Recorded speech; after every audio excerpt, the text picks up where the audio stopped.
అందరికి మీకు మంచిగా వివరంగా చెప్పాను కదా. సూపర్. హలో అండి, ఈరోజు మనము పచ్చి మక్కలండి. నేను ఒక 7-8 తీసుకున్నాను. ఈ కప్పు మందం అయినాయి మక్కలు. వీటితోటి మనము ఈరోజు మక్క గ్యారలు ఏ విధంగా చేసుకుందాము, అందులోకి ఏమేమి వేద్దాము, ఏమి వేస్తే మంచిగా రుచి టేస్ట్ ఉంటుందో మీకు మంచిగా వివరంగా చూపిస్తాను. ఓకే అండి, వీడియోలోకి వెళ్ళిపోదాము. ఇందులో ఇవన్నీ వేసుకుందామండి. మీకు వీలైతేనేమో నేను చేసుకునేది ఏంటంటే ఒక్కసారి పట్టుకుంటే పట్టవచ్చునా లేదా అనేది చూద్దాము. మంచిగా కట్ చేసిన ఒక 4 అల్లం ముక్కలు, 6 వెల్లుల్లి రెబ్బలు, ఒక 4 ఎండుమిర్చి, ఒక 3 పచ్చిమిర్చి, 1/2 టీ స్పూను జీలకర్ర, ఇవన్నీ వేసుకొని మనము మిక్సీ పట్టుకుందాం. మనం ఇలా మిక్సీ పట్టుకొని ఇందులోకి మనము ఇది వేసుకుందాము. మిక్సీ పట్టుకున్నదంతా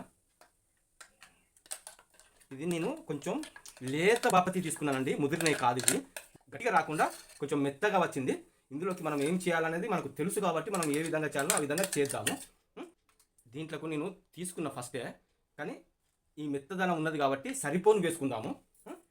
తక్కువ పడితే మళ్ళీ ఇంకింత. నేను వేసింది శనగపిండి అండి. ఇది కార్న్ ఫ్లవర్, కార్న్ అంటే మొక్కజొన్న పిండి. ఇది ఫస్ట్ వేసింది శనగపిండి. ఇందులోకి గరం మసాలా, ధనియాల పౌడరు, ఇది ఒక్క చిటికెడంతా, చిన్నగా చిటికెడంతా పసుపు, ఇందులోకి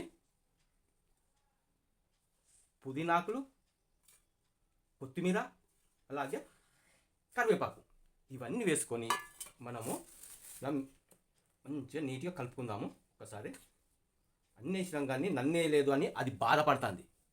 ఏంటిది అది? ఉప్పు. ఇప్పుడు మనము దీనికి తగినంత ఉప్పు యాడ్ చేసుకుందాము. ఈ మాత్రం సరిపోతుంది. చూసారా అండి, అన్నీ యాడ్ చేసి నన్ను యాడ్ చేయకుంటే ఎట్లా అని అది బాధపడుతుంది. మనము ఇప్పుడు దీనికి సమపాలుగా ఇది గట్టిగా ఉండేలాగా మనం కార్న్ ఫ్లవర్లను అలాగే శనగపిండి మనం యాడ్ చేసుకుందాము. మెత్తగా, ఇంత మెత్తగా ఉన్నది కదా, చాలా మంచి లేతయి అన్నట్టు, బాగా ముదిరినవి కాదు. శనగపిండి కాస్త యాడ్ చేసుకుందాము. ఈ మాత్రం సరిపోతుంది. ఇది కార్న్ ఫ్లవర్ కూడా సేమ్ ఇలాగే వేసుకుందాము, ఎందుకంటే క్రిస్పీగా కొంచెం గట్టిగా ఉండాలి కదా. ఇప్పుడు మనము తగినంత ఏమన్నా కారం తక్కువ అయితే మీరు యాడ్ చేసుకోండి. ఉప్పు అయినా కానీ కారం అయినా కానీ ఇప్పుడే యాడ్ చేసుకోండి. ఇక గట్టిగా, ఈ మాత్రం గట్టిగా ఉంటే సరిపోతుంది. ఎంత రుచిగా అంటే అంత రుచిగా ఉంటుందండి. మనం ఇందులో ఏం వేసినాం? పుదీనా వేసినాం, అలాగే కరివేపాకు వేసినాం, అలాగే కొత్తిమీర కూడా వేసినాం. ఇవన్నీ వేసి ఇంకా ఎంత సూపర్ అంటే చాలా అద్భుతంగా ఉంటుంది. ఇప్పుడు ఇక ఈ విధంగా మంచి అన్నీ కలిసినాయి కదా. ఇప్పుడు మనము చేసుకుందాం. ఏంటి అవి? మొక్కజొన్న గ్యారెలు. కడాయి వేడైన తర్వాత సరిపడా ఆయిల్ వేసుకుందాము. ఇప్పుడు మనము ఈ నూనె వేడెక్కినాక ఇలా మంచిగా తీసుకొని చిన్న చిన్నగా ఈ విధంగా వేసుకుందాము.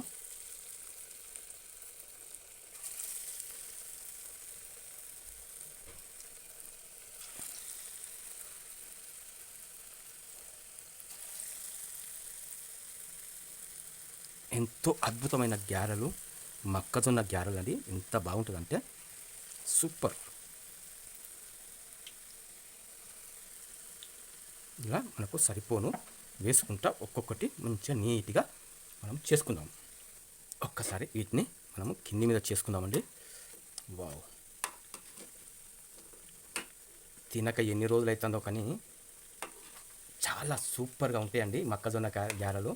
ఎంత హెల్దీ, మంచి, ఎంత బలం అంటే అంత బలం. ఇవి ఎట్లా వచ్చినాయి అనేది మనకు పర్లేదు.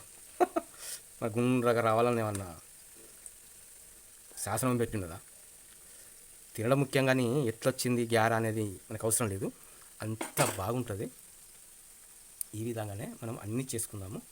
ఎప్పుడైనా కానీ లో ఫ్లేమ్లోనే ఉడికించుకోవాలండి. ఫ్రై ఇట్లా చేసుకోవాలి, ఎందుకంటే లోపల ఉడకది, బయట మాడిపోతుంది. ఇలా లో ఫ్లేమ్లోనే మంచిగా ఉడికించుకోవాలి. ఓకే అండి, మంచిగా కరకరలాడే మొక్కజొన్న గారెలు ఈ విధంగా అయినాయండి. వీటిని మనము ఒక ప్లేట్లోకి తీసుకొని, వావ్, ఎంత స్మూత్గా, నైస్గా, క్రిస్పీగా ఉన్నాయంటే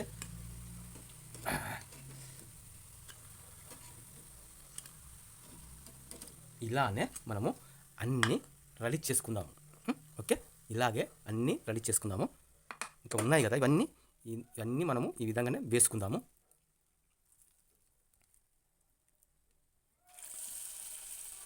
ఈ విధంగానే అన్నీ ప్రిపేర్ చేసుకుందాం. ఇవి మిగిలినవి అంటే ఇక అంత మొత్తం మనం ఎందుకు వేస్ట్ చేయాలని మంచిగా అంతా కలుపుకొని అవన్నీ తీసి ఇందులో వేయడం జరిగింది. వావ్, ఓ బుచ్చడని అయినాయి. ఏకదమ్ ఉంటాయండి. ఇది మాత్రము ఈ సాయంత్రం పూట తింటుంటే చూద్దాం, తినిసుద్దాం. వావ్, చూసారుగా మనము మొక్కజొన్న గ్యాలలు ఏ విధంగా చేసుకుందామో అందరికి మీకు మంచిగా వివరంగా చెప్పాను కదా. ఇక ఇన్ని గ్యాలలు అయినాయండి. ఇది మనం తింటుంటే ఏకదమ్ ఉంటుంది. సూపర్ క్రిస్పీగా ఇవి ఎన్ని రకాల వేసాను చూసారు కదా. ఎంత రుచిగా ఉన్నాయంటే అద్భుతంగా ఉన్నాయండి. మనము ఆదల బాధల చేసుకోకూడదు కాదు, కరెక్ట్గా మనసు పెట్టి చేస్తే చాలా రుచిగా ఉంటుంది. చాలా అద్భుతంగా వస్తాయండి. అస్సలు మిస్ చేసుకోకండి.